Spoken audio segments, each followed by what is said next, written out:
Dynamic Web TWAIN 18 has some exciting new features, and one of them is the ability to directly scan documents from eSCL scanners.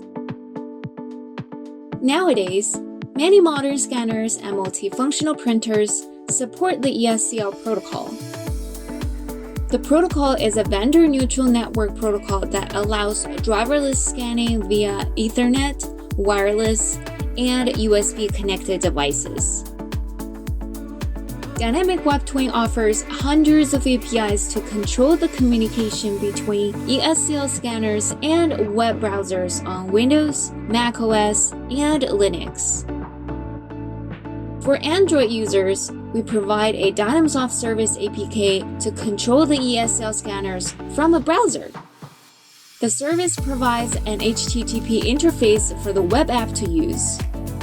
The Android device and the eSCL scanner need to be on the same Wi-Fi network to work. The service can also control the Wi-Fi direct scanners nearby. So you can easily control the eSCL scanners and Wi-Fi direct scanners with Dynamic Web TWAIN in your web application. Don't hesitate to download this new version of Dynamic Web TWAIN SDK and start your integration today. And also don't forget to like this video and subscribe to our channel for more. Thank you for watching.